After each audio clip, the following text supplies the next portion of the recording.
Students, मैं हूं आपकी मेंटर गीता और इस वीडियो में हम पढ़ेंगे class 9 chapter number 5 introduction to Euclid सिमेट्रिका एक्सरसाइज नंबर 5.1 और उसका क्वेश्चन नंबर 5।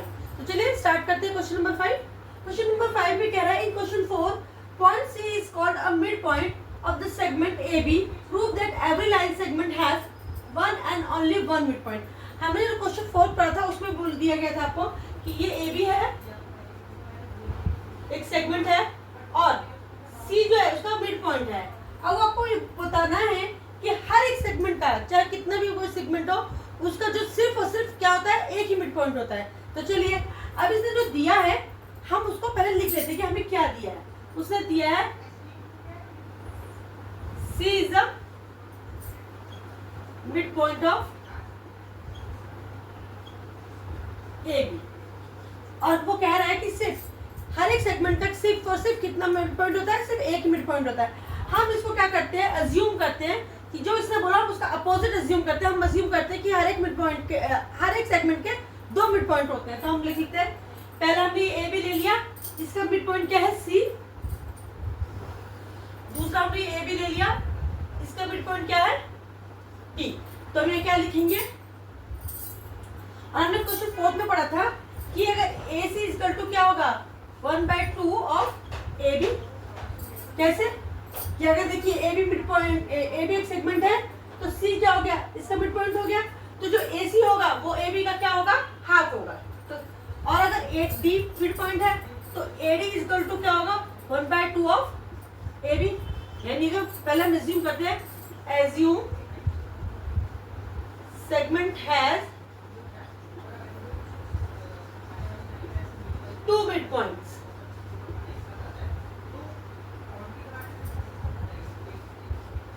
Two midpoints. एक है आपका मिड पॉइंट C और एक है आपका मिड पॉइंट D।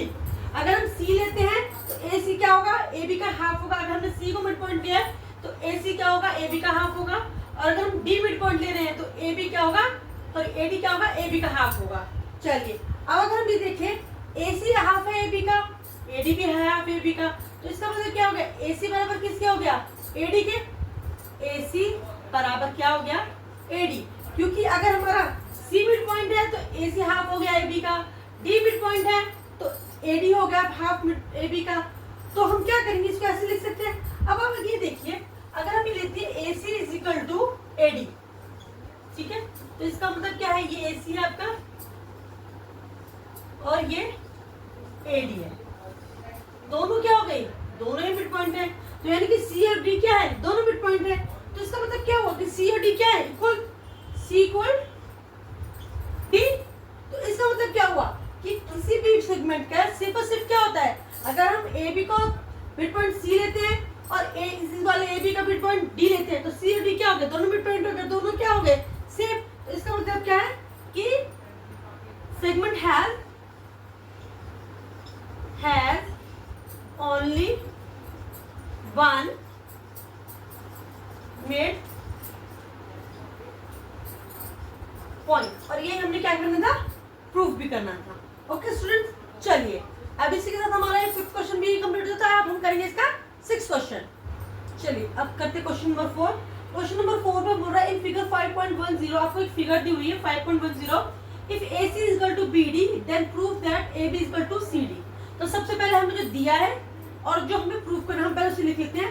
हम लिखेंगे गिवन, गिवन क्या है हमें, AC is equal to BD। Okay, और हमें प्रूफ क्या करना है, to prove AB is equal to CD। उसने आपको दिया है कि AB जो है वो आपके CD के इक्वल है और आपको प्रूफ क्या करना है कि AC यानी कि ये किसके बराबर है, BD के बराबर है। चलिए तो हम क्या करते हैं, सबसे पहले कर लेते हैं। अगर आप मान लीजिए हमने एक एग्जाम पढ़ा था, एग्जाम नंबर 3, उसमें कहा था कि equal is subtracted from equal then subtraction also equal. यानी कि अगर इक्वल पे से इक्वल को माइनस किया जाए तो जो रिमाइंडर बचता है वो भी क्या होता है, इक्वल होता है। जैसे मान लीजिए मैंने यहाँ लिया 3 इक्वल टू 3, इसमें से मैंने माइनस किया 1, इधर भी मैंने माइनस किया 1, तो जो आपका रिमाइंडर आया वो भी क्या हो गया आपका इक्वल हो गया। तो इसी तरीके से अब हम क्या करते हैं, वही वाला एग्जाम यहाँ पर यूज करेंगे। हम क्या करते हैं, पहले करते हैं हमें जो दिया हम वो लिख लेते हैं ए बी, और हम यहाँ लिख लेते हैं सी, ठीक है। अब अगर हम ए सी है, ठीक है, जो हमें दिया हो, सॉरी जो हमें दिया हम वो लिखेंगे ए सी और यहाँ पर बी, ठीक है। आपका ये ए सी है, अगर मैं इस ए सी में से बी सी माइनस कर दूं, हम दोनों तरफ क्या माइनस कर देते हैं, बी सी, या ए सी में से बी सी माइनस कर देते हैं, और यहाँ बी डी में से भी बी सी माइनस कर देते हैं। अगर मैं ए सी में से बी सी माइनस करती हूँ, या तो पूरा ए सी है, इसमें से मैंने बी सी माइनस कर दिया, तो आपके पास क्या बच गया, ए बी, ठीक है। और अगर बी डी में से B C, sorry B D में से बी सी माइनस कर दिया, बी डी में से बी सी माइनस कर दिया, तो क्या बच गया, सी डी। तो आगे आपका A B equal to C D, वही हमसे कह रहा है कि हमें प्रूफ करना है A B equal to C D. ये हमें आपको हर एक्सियोम और हर पोस्टुलेट को अच्छी तरह से याद करना है, क्योंकि आपको वहां पर लिखना होगा कि ये कौन सा एक्सियोम है, ये यहाँ कौन सा पोस्टुलेट है। अगर आप ऐसा नहीं लिखते हैं तो वहां आपके क्या कटेंगे, मार्क्स कटेंगे। तो इसलिए आपको इनको एक्सियोम्स को और पोस्टुलेट्स को बहुत अच्छे तरीके से क्या कर लेना, लर्न कर लेना। ओके स्टूडेंट्स, चलिए इसी के साथ हमारा क्वेश्चन नंबर 6 भी कंप्लीट हो गया। अब हम करेंगे इसका क्वेश्चन नंबर 7। चलिए अब हम करते हैं क्वेश्चन नंबर 7। क्वेश्चन नंबर 7 में कह रहा है, why is axiom 5 in the list of equilateral axiom consider universal truth not, और देखिए आप उसमें एक नोट भी दिया, note that question is not about the fifth postulate. और उसने पहले बता दिया कि ये जो क्वेश्चन है फिफ्थ एक्सियोम से रिलेट करता है, ना कि फिफ्थ पोस्टुलेट से। वहां पर आपको इसीलिए आपको बोला गया कि आप जो है एक्सियोम्स को और पोस्टुलेट को बहुत अच्छे से कंफ्यूज हो जाए, कि आप जब आप लिखें कि वो पोस्टुलेट है या एक्सियोम है। अगर आप लिख देते हैं पोस्टुलेट को एक्सियोम लिख देते हैं नंबर डालकर, और एक्सियोम को पोस्टुलेट नंबर डालकर लिख देते हैं, तो भी आपका आंसर के मार्क्स कट जाएंगे। तो अब उसने बोला कि फिफ्थ एक्सियोम जो है वो क्यों एक यूनिवर्सल ट्रूथ कहा गया है। अब इसमें जो है फिफ्थ पोस्टुलेट की बात नहीं कर रहा। फिफ्थ पोस्टुलेट क्या था, आपको याद होगा तो, कि जब दो जो है आप पैरेलल लाइंस को पढ़ाते हो, तो जिस तरफ पैरेलल लाइंस आपस में कम होती चली जाती है, वहां पर जो होता है इंटीरियर एंगल्स का जो टोटल होता है वो 180 डिग्री से क्या होता है, कम होता है।